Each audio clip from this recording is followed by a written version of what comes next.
zangu za dhati ziwaendee viongozi wote wa taifa teule la Kenya kwa kazi nzuri ambayo mnatuonyesha, kwa mioyo ambayo mmetuonyesha. Kwa hakika katika miaka hii tangu hatamu mchukue, mbivu na mbichi tumeziona. Mpo bize, viongozi mpo bize, hongera sana. Kwa sababu mnatutafutia kutuonyesha kwamba kunayo mema ambayo pia tunapaswa yatufikie.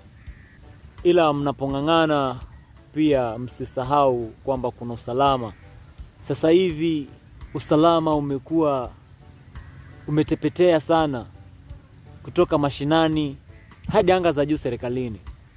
Nikisema hivi ninamaanisha kwamba tumehangaishwa na vijana wanajiita woza.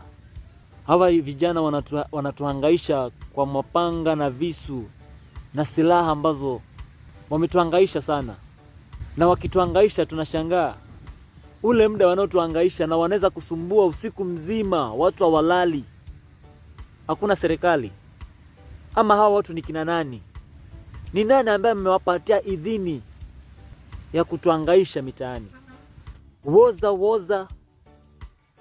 Ukiwaona unaona ni kama ni walevi, unaona ni kama wajielewi. Lakini ukigusa mmoja wanakuja 100 na mapanga wakiwa wameshika mikononi. My friend, you like, you don't like, utaibiwa, na kama ni kuliwa utauliwa na utaachwa hapo, na litapita jua litaenda, hakuna kitu kitafanyika. What the hell is this? Where are we heading to? Serikali za mashinani, the local authorities, the local administrators. Hivi vitu mnaviona, kunayo serikali, lakini watu wana hang na mapanga, visu, wanasumbua watu, wanaibia watu tuti holela. Tunaenda wapi? Usalama uko wapi? Ama tufanye nini? Mturuhusu basi tumiliki mabunduki, tujiprotect wenyewe.